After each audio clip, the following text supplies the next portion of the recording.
Perkenalkan, saya Paulus Surya. Saya pendeta yang mengembalakan jemaat gereja Westminster Presbyterian di kota Perth, Western Australia. Mari kita membuka dan membaca firman Tuhan dari Yohanes pasal 20 ayat 19 sampai 23. Yohanes pasal 20 ayat 19 sampai 23. Tema khotbah pada hari ini adalah Bila Yesus di pusat hidupmu. Yohanes pasal yang ke-20 ayat 19 sampai 23. Demikian firman Tuhan.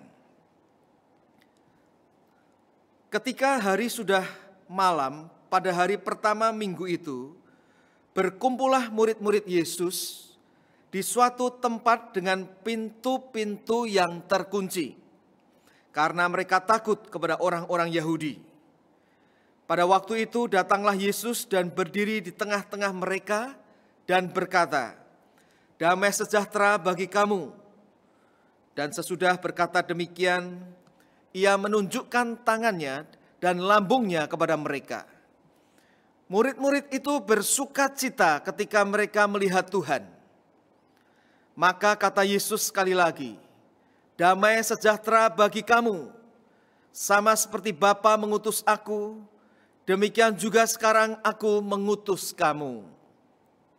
Dan sesudah berkata demikian, Ia menghembusi mereka dan berkata, "Terimalah Roh Kudus. Jikalau kamu mengampuni dosa orang, dosanya diampuni. Dan jikalau kamu menyatakan dosa orang tetap ada, dosanya tetap ada." Saudara-saudara sekalian, di suatu tempat di Australia, pada saat musim panen kentang tiba, maka para petani berkumpul di satu tempat untuk memisah-misahkan antara kentang-kentang yang besar-besar, yang baik-baik, dengan kentang-kentang yang kecil-kecil, yang kurang baik. Lalu mereka memisahkan dengan memasukkan ke truk yang berbeda, lalu dibawa ke market, ke pasar. Suatu kali ada seorang petani yang tidak memisah-misahkan antara kentang-kentang yang besar-besar, yang baik-baik dengan kentang kecil yang kurang baik, tetapi mencampurkan begitu saja dengan memasukkan ke sebuah bak truk. Lalu petani itu membawa truk itu ke market, ke pasar untuk menjualnya, tetapi sengaja dilewatkan ke jalan yang berbatu-batu. Sampai di pasar, orang-orang melihat itu pada heran. Karena rupanya kentang-kentang yang besar-besar, yang baik-baik itu muncul di permukaan, di atas. Sedangkan kentang-kentang yang kecil-kecil, yang kurang baik itu tenggelam di bawah. Rupanya jalan yang berbatu-batu itu telah memisahkan antara kentang yang baik-baik, yang besar-besar, dengan kentang-kentang yang kurang baik, yang kecil-kecil. Saudara-saudara, demikian juga di dalam kehidupan ini. Saya memikirkan bahwa di dalam kehidupan kita, maka jalan yang berbatu-batu, yang Tuhan izinkan ada dalam hidup saudara dan saya, itu akan memisahkan, membedakan antara orang yang imannya besar, imannya baik, dengan orang yang imannya tidak baik, imannya kecil, bahkan yang beriman secara palsu. Nah saudara, kehidupan yang berbatu-batu itu bentuknya bisa bermacam-macam. Mungkin itu adalah kesulitan, tantangan karena pandemi COVID-19 yang belum kunjung selesai. Mungkin itu sakit penyakit bentuknya. Mungkin jalan yang berbatu-batu bentuknya juga bisa tantangan, kesulitan dalam bisnis, dalam pekerjaan, dalam ekonomi, dalam rumah tangga, hubungan suami istri, atau bagi para pemuda, tantangannya di dalam berpacaran, di dalam kuliah, di dalam studi. Juga tantangan jalan berbatu-batu bisa di dalam pelayanan, pergumulan dengan dosa-dosa tertentu, kekhawatiran hidup, dan sebagainya, dan sebagainya.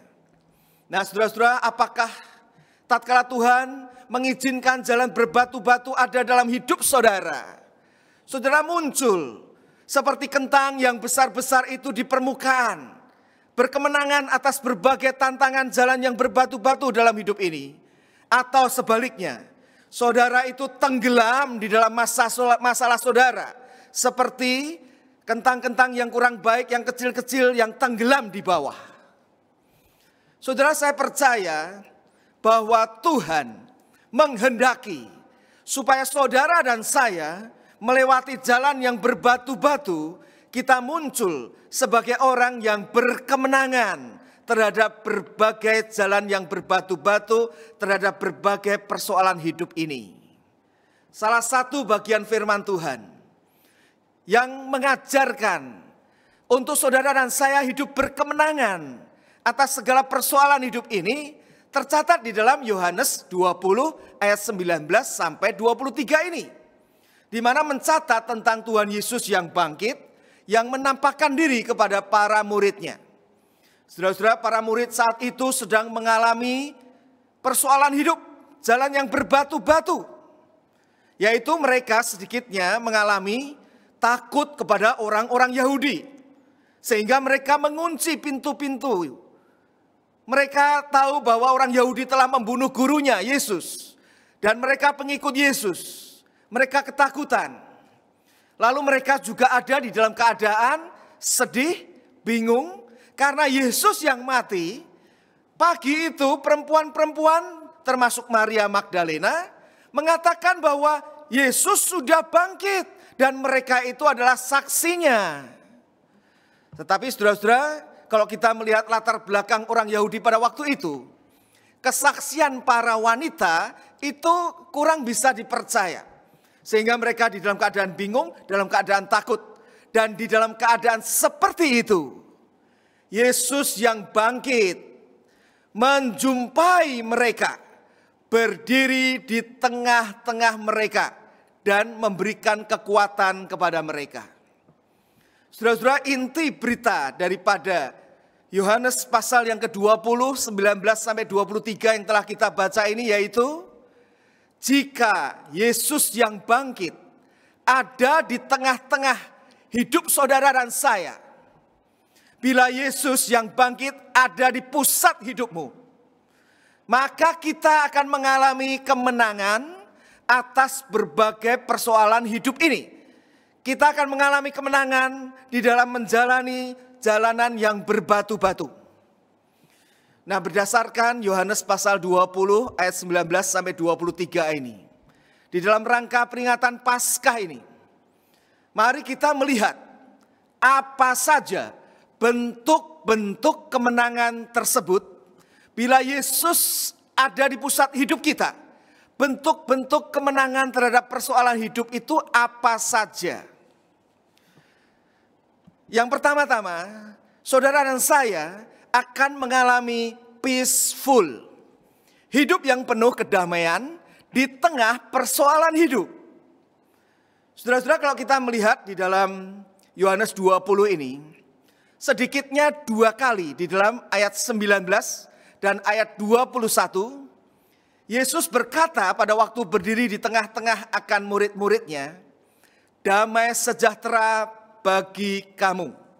Damai sejahtera bagi kamu.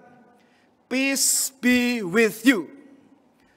Saudara-saudara, latar belakang akan kisah itu adalah beberapa hari sebelumnya, Yesus memberitahu murid-muridnya bahwa dia akan ke Yerusalem, lalu dia akan dianiaya, bahkan akan dibunuh, akan disalibkan.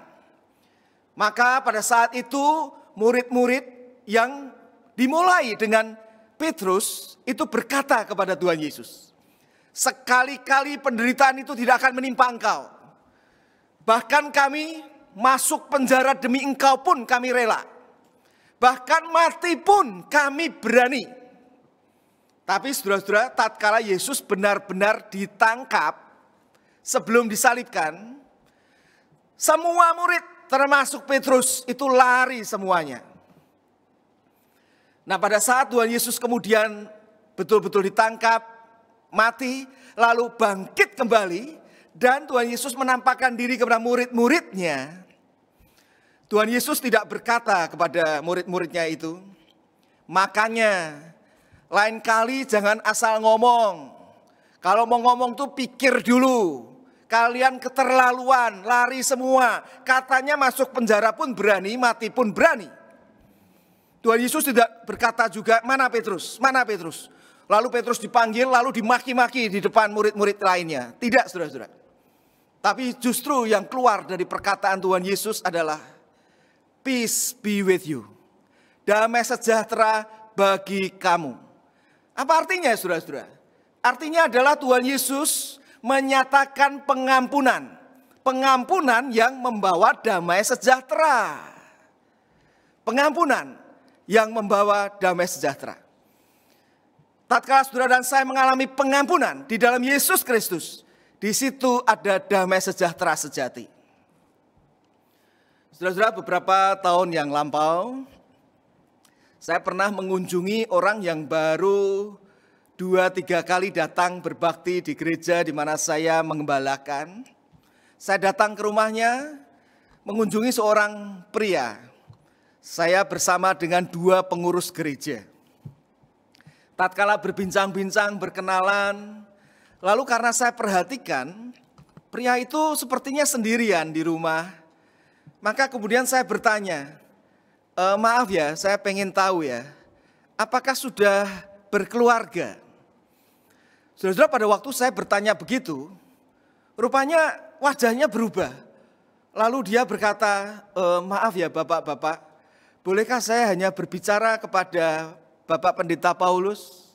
Oh, saudara-saudara, rekan saya 2 orang pengurus gereja itu langsung mengatakan, oh kalau gitu kami keluar dulu ya. Lalu pria itu mengatakan, enggak usah, saya mau ajak Pendeta Paulus ke ruangan lain ya. Lalu saya diajak ke ruangan lain, saudara-saudara. Pada waktu saya diajak ke ruangan lain, tinggal berdua, lalu dia berkata, Bapak tadi bertanya apakah saya sudah berkeluarga. Saya sulit menjawabnya di depan 3 orang. Tapi saya ingin menjawabnya hanya di depan Pendeta Paulus. Saya sudah berkeluarga sebenarnya. Tetapi saya juga sudah bercerai. Lalu dia ungkapkan dosa-dosa kesalahan masa lalunya. Lalu dia berkata, dengan dosa-dosa seperti itu, apakah benar-benar ada pengampunan daripada Tuhan? Saudara-saudara, saya kemudian meyakinkan pria itu bahwa jikalau kita sungguh-sungguh bertobat, menyesali akan segala dosa kita dan datang memohon pengampunan daripada Tuhan Yesus Kristus yang sudah mati dan bangkit, maka saat itu saya menyebutkan satu ayat dari Yesaya 1 ayat 18. Sekalipun dosamu merah seperti kirmisi, akan menjadi putih seperti salju. Sekalipun dosamu itu merah seperti kain kesumba, akan menjadi putih seperti bulu domba. Lalu saya ajak dia untuk betul-betul memohon ampun kepada Tuhan dan meneguhkan imannya untuk menerima Kristus Yesus sebagai Tuhan dan Juru Selamatnya. Saudara-saudara, selesai berdoa, saya melihat perubahan di dalam wajahnya. Dia mengalami damai karena dia tahu meskipun dia sudah berdosa, tetapi Tuhan Yesus yang mati dan bangkit itu sudah mengampuninya. Pengampunan sejati yang membawa damai sejahtera akan bisa kita miliki jikalau kita itu menempatkan Yesus di tengah hidup kita. Yesus yang menjadi Tuhan dan Juru Selamat hidup kita. Saudara, saya tidak tahu pergumulan dosa apa yang saudara itu miliki. Tetapi pergumulan dosa apapun itu, jikalau saudara benar-benar datang kepada Tuhan Yesus Kristus, yang sudah datang terlebih dahulu ke dalam dunia ini, mati dan bangkit kembali, dan saudara menerima pengampunannya, maka akan ada damai sejahtera sejati yang akan bisa kita miliki. Itu yang pertama, saudara-saudara, yang bisa kita pelajari dari bagian Yohanes 20 ayat 19 sampai 23 ini. Sekarang yang berikutnya, saudara-saudara. Apa bentuk kemenangan selanjutnya bila Yesus ada di pusat hidup kita? Bukan hanya peaceful, damai sejahtera, tetapi juga akan ada joyful, sukacita hidup. Meskipun kita ada di tengah persoalan hidup, saudara-saudara. Di dalam ayat yang ke-20, Yohanes 20 ayat yang ke-20, di situ dikatakan bahwa murid-murid bersukacita tatkala melihat Tuhan Yesus, yaitu Yesus yang telah bangkit. Yang mana Yesus itu juga menunjukkan akan tangannya dan lambungnya yang bekas ditusuk oleh tombak. Nah, saudara-saudara, mereka sangat bersukacita. Meskipun masalah hidup mereka itu masih ada. Sedikitnya mereka masih tahu bahwa orang-orang Yahudi itu akan mencari mereka dan sangat mungkin pengikut Kristus akan dianiaya dan bahkan akan dibunuh. Tetapi meskipun mereka itu tahu masih ada masalah, tetapi mereka bisa bersukacita karena mereka melihat Yesus yang benar-benar telah bangkit dari kematian, yang seperti pernah dikatakannya kepada mereka. Nah, saudara-saudara, jikalau kita memahami akan kebenaran ini, maka sesungguhnya hidup kita pun juga akan mengalami sukacita yang sejati meskipun di tengah masalah hidup ini. Saya ingat, saudara-saudara, satu permainan American football, yaitu sepak bola di Amerika. Pernah, saudara-saudara, diceritakan bahwa ada satu kota di mana ada dua universitas itu sedang bertanding American football. Nah, supporternya itu masing-masing berteriak kalau timnya itu menggolkan. Jadi kalau timnya itu membuat gol, mereka bersorak-sorak. Sebaliknya kalau tim yang satunya juga membuat gol, tim pendukungnya juga bersorak-sorak. Satu kali, saudara-saudara, tatkala golnya itu terjadi, ternyata yang lebih ikut bersorak-sorak bukan hanya pendukung tim yang memasukkan bola, tetapi pendukung tim yang kemasukan bola itu juga bersorak-sorak bahkan dengan suara lebih kencang. Kok bisa? Kenapa, saudara-saudara? Oh, rupanya setelah diselidiki, supporter tim yang kemasukan bola itu ternyata pada bawa radio, saudara-saudara. Mereka itu sambil mendengarkan juga pertandingan American football tingkat nasional. Di mana tim mereka, tim utamanya universitas itu sedang bertanding dan sedang menang. Jadi meskipun yang ada di depan itu sedang kalah kemasukan gol, tetapi yang lebih penting mereka tahu ternyata mereka sedang menang. Oh, saudara-saudara, membacakan kisah ini, saya mengingat bahwa bisa jadi saudara dan saya, hidup kita itu di depan kita itu ada masalah, ada persoalan. Sepertinya kita itu berat menghadapinya. Tetapi kalau kita itu melihat Yesus yang bangkit, yang sudah menang daripada kematian, menang untuk kita akan persoalan hidup terbesar kita, maka kita itu bisa bersukacita meskipun masalah sehari-hari masih ada. Tetapi kita tetap bisa mengalami sukacita sejati karena masalah terbesar sudah diselesaikan, dikalahkan oleh Yesus Kristus yang mati dan bangkit. Sehingga saudara-saudara, seharusnya memang berita akan kebangkitan Yesus, berita Paskah, seharusnya membuat saudara dan saya bisa bersukacita dengan sukacita yang sejati.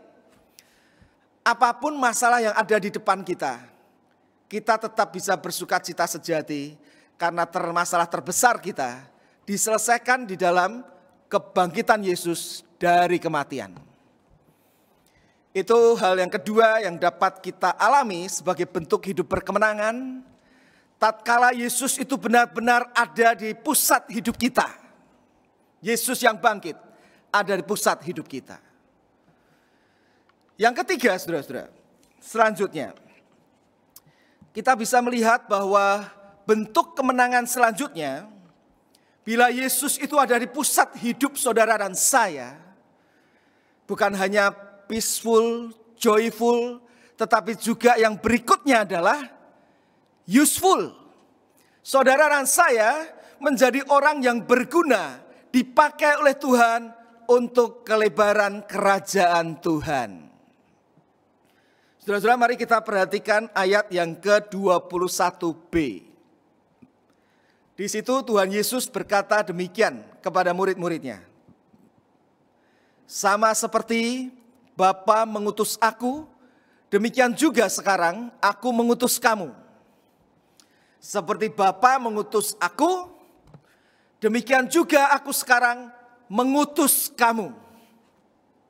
Saudara, siapa yang diutus oleh Tuhan Yesus di sini? Murid-murid Tuhan Yesus saja waktu itu? Atau termasuk kita orang-orang yang percaya kepada Tuhan Yesus? Saudara-saudara, konteks di dalam Yohanes 20 ayat 19 sampai 23 ini jelas. Konteksnya adalah yang dimaksud, yang diutus oleh Tuhan Yesus adalah murid-murid Tuhan Yesus pada waktu itu. Tetapi kata-kata yang sama, di mana seperti Bapa mengutus aku, Yesus berkata, aku mengutus kamu, itu juga Tuhan Yesus kenakan di dalam Yohanes 17 ayat 18 dan seterusnya.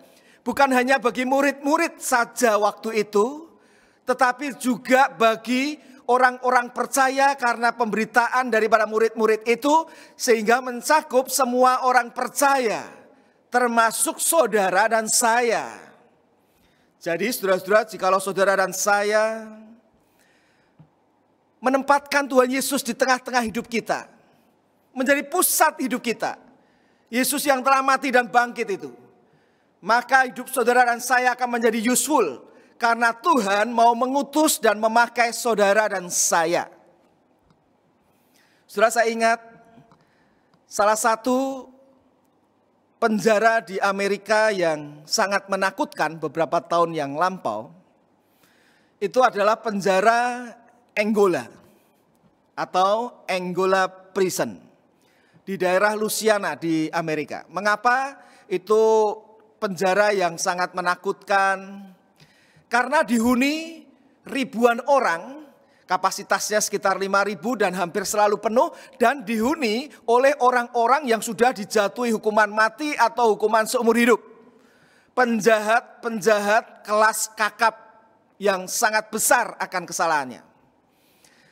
Dan di sana saudara-saudara, para penjahat itu seringkali berkelahi. Jadi kalau dihitung itu perkelahian di penjara Angola itu dalam setahun itu bisa 400 lebih kasus perkelahian yang sempat dicatat oleh petugas. Satu tahun itu 365 hari saudara-saudara. Kalau 400 lebih berarti setiap hari ada perkelahian, bahkan satu hari bisa lebih dari sekali perkelahian itu. Nah saudara-saudara, di tengah-tengah akan keadaan seperti itu, kepala penjara waktu itu mungkin akan sedikit gila sehingga dia itu menyediakan pisau malah. Siapa yang mau pakai pisau terserah, mau bunuh-bunuhan juga terserah. Nah saudara-saudara, saat itu tembok-tembok itu banyak bercak-bercak darah. Karena perkelahian itu begitu sering terjadi. Nah saudara-saudara, tapi sebenarnya kejadian seperti ini tidak boleh dibiarkan.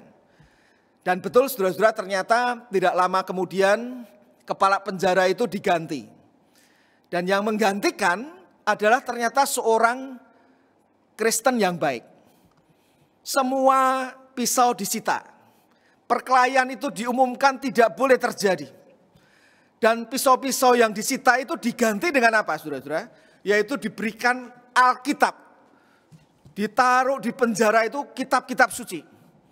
Nah saudara-saudara, banyak yang tidak suka akan Alkitab, membuang begitu saja atau menyobek-nyobeknya.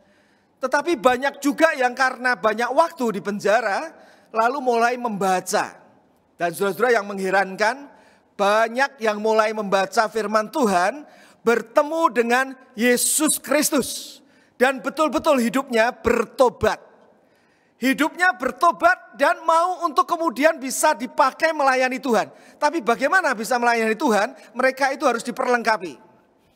Kepala penjara kemudian tahu bahwa di dekat daripada penjara itu ada sekolah teologi. Maka dipanggillah dosen-dosen untuk mengajari bagaimana bisa ber-PI, mengabarkan Injil. Dan orang-orang yang sudah diperlengkapi ini bisa bercerita kepada teman-temannya. Bahkan kemudian diaturkan supaya dalam seminggu mungkin sekali itu bisa pergi ke penjara lain, lalu menginjili di sana, lalu balik lagi. Minggu depan bisa pergi ke penjara yang lain, menginjili di sana, lalu balik lagi. Dan pada waktu tiba harinya mereka harus dihukum mati, ya mereka menjalani hukuman mati. Tetapi saudara-saudara, di sini kita bisa melihat bahwa pertemuan dengan Tuhan Yesus Kristus secara pribadi, sesuai dengan yang diberitakan kitab suci, telah membuat hidup yang sia-sia menjadi useful, menjadi hidup yang berarti.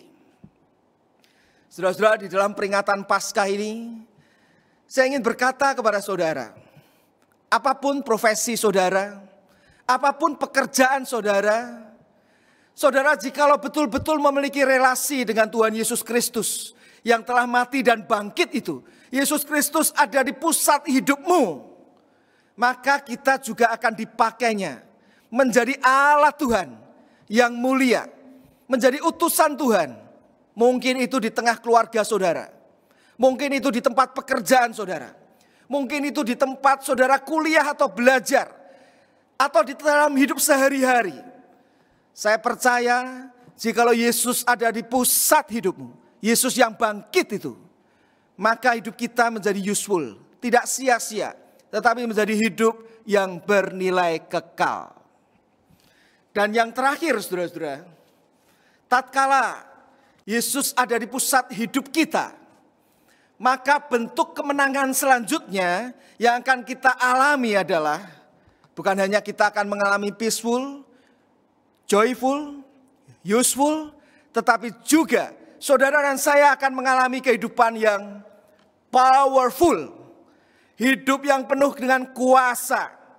Karena kuasa Tuhan, kuasa Roh Kudus menyertai saudara dan saya. Saudara-saudara perhatikan di dalam ayat yang ke-22. Di dalam ayat yang ke-22 di situ Yesus dicatat, Yesus yang telah bangkit itu menghembusi mereka dan berkata, terimalah Roh Kudus.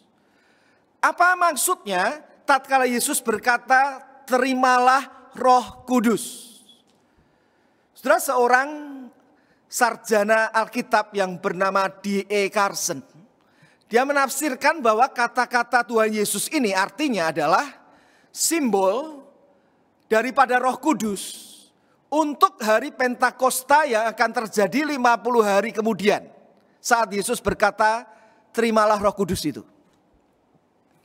Sedangkan seorang tokoh reformator, yaitu John Calvin, dia mengomentari bahwa perkataan Tuhan Yesus yang mengatakan terimalah Roh Kudus, itu artinya adalah pemberian Roh Kudus di muka yang pemenuhannya adalah di hari Pentakosta. Itu artinya. Saudara-saudara, yang pasti perkataan Tuhan Yesus terimalah Roh Kudus ini, itu artinya adalah bila Yesus betul-betul ada di dalam pusat hidup kita, Roh Kudus akan memimpin hidup kita. Sehingga hidup kita ini akan memiliki power. Kita memiliki powerful, penuh kuasa di dalam menghadapi kesulitan hidup, di dalam menghadapi tantangan oleh dosa, di dalam menjadi saksi Kristus, kita ini akan menjadi powerful. Saudara-saudara, kita bisa lihat perubahan daripada murid-murid Tuhan Yesus sendiri.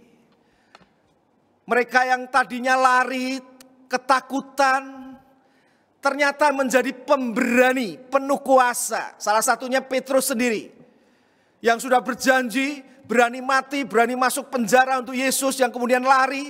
Tapi pada waktu bertemu dengan Yesus yang bangkit dan ada kuasa Roh Kudus menyertainya. Kita bisa melihat saudara-saudara di Kisah Rasul pasal 5, pada waktu dia itu dilarang untuk memberitakan Injil, dia berani berkata, silahkan pilih taat kepada Allah atau taat kepada manusia. Dia begitu penuh dengan kuasa dalam hidupnya.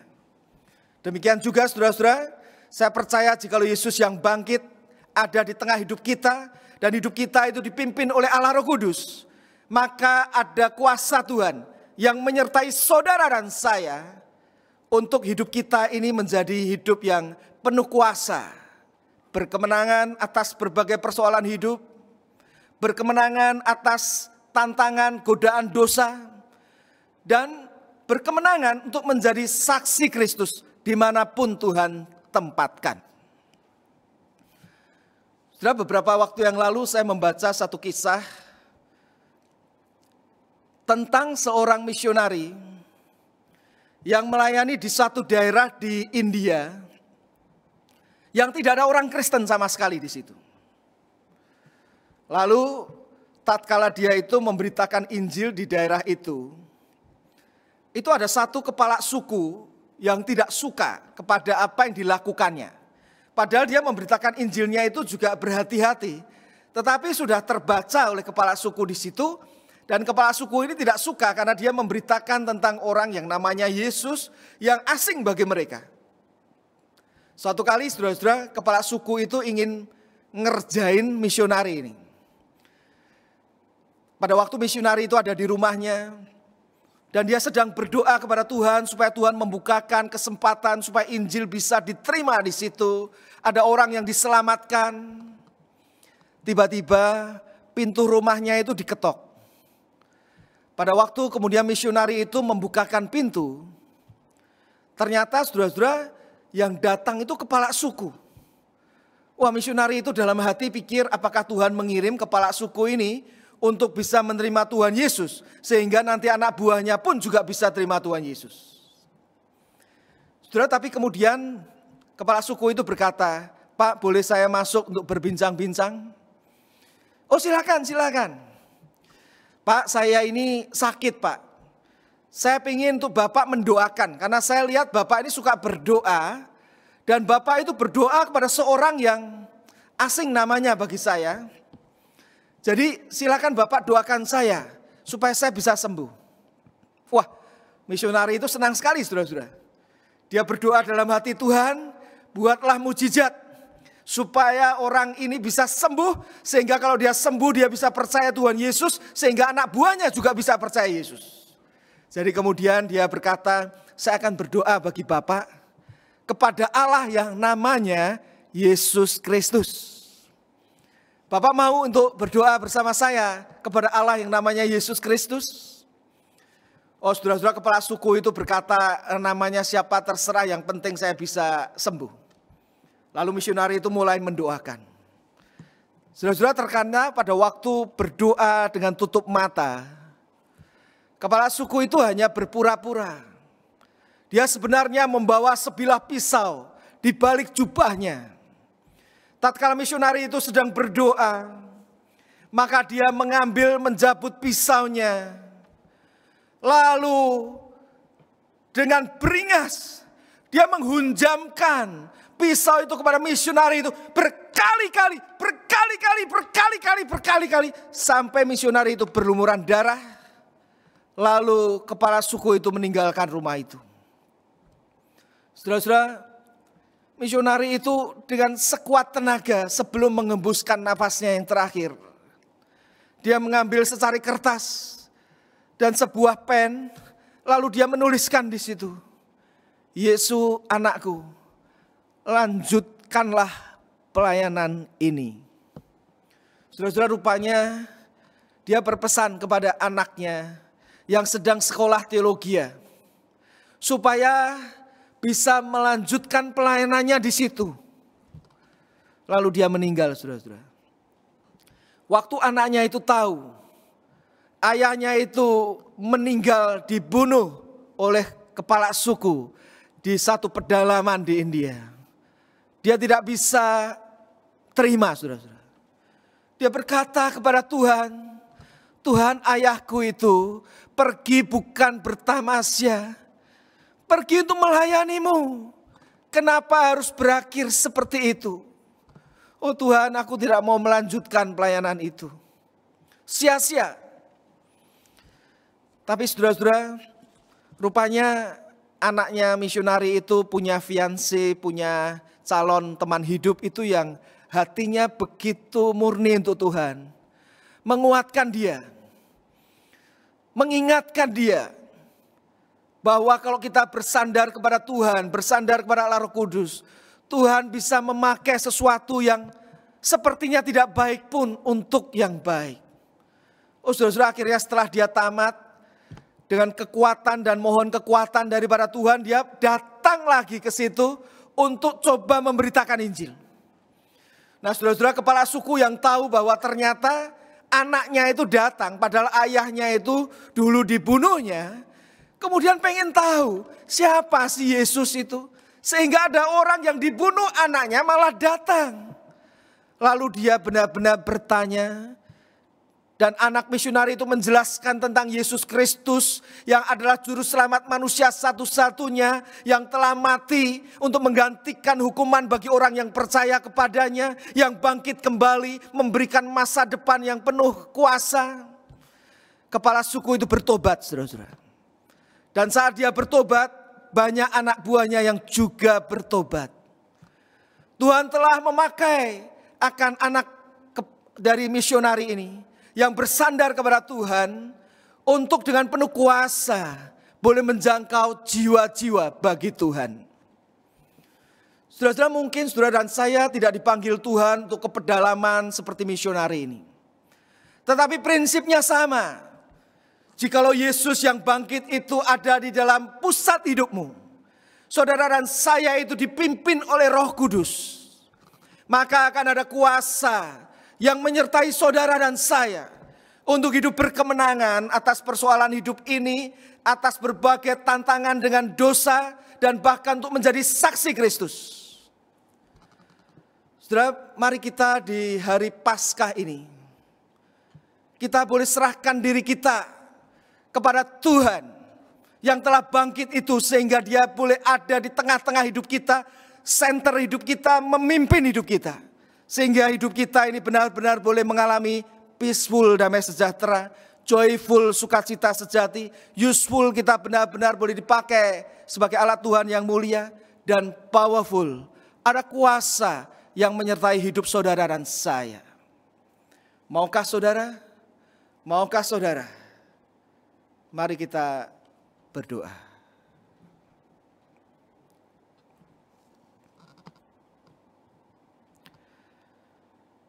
Ya Tuhan, Allah kami yang hidup, kami sungguh mengucapkan syukur karena di peringatan Paskah kebangkitan Tuhan Yesus daripada kematian, kami boleh diingatkan bahwa tatkala Tuhan Yesus ada di pusat hidup kami, di tengah-tengah akan hidup kami, maka kami akan mengalami kemenangan demi kemenangan di dalam menjalani hidup kami ini. Kami bersyukur kami diingatkan bahwa di dalam Kristus Yesus yang telah mati dan bangkit, ada damai sejahtera sejati, peaceful. Ada sukacita sejati, joyful. Meskipun di hadapan kami masih ada tantangan dan persoalan. Ada hidup yang berguna bagi kerajaan Tuhan. Kami boleh menjadi alat Tuhan yang useful. Dan ada kehidupan yang penuh kuasa, ada power, ada Roh Kudus yang memimpin hidup kami untuk boleh berkemenangan atas berbagai persoalan hidup kami, bahkan atas berbagai pergumulan dengan dosa, dan hidup berkemenangan untuk boleh menjadi saksi Kristus. Tuhan, berkatilah jemaat GKKK Malang, para hamba Tuhan, majelis dan seluruh jemaat, dan juga setiap kami yang sudah mendengarkan kebenaran firman Tuhan ini. Sehingga kebenaran firman Tuhan ini bukan menjadi kebenaran yang hanya kami mengerti, tetapi boleh kami ingat dan camkan dalam hati kami. Dan dengan penuh kuasa daripada Roh Kudus, kami juga boleh dapat menerapkannya, mengalaminya. Kami memohon Tuhan memberkati setiap kami. Jadikan kami bukan hanya pendengar firman, tetapi juga pelaku firman. Kami memohon semua ini dan bersyukur di dalam nama Tuhan Yesus Kristus yang telah mati dan telah bangkit. Amin.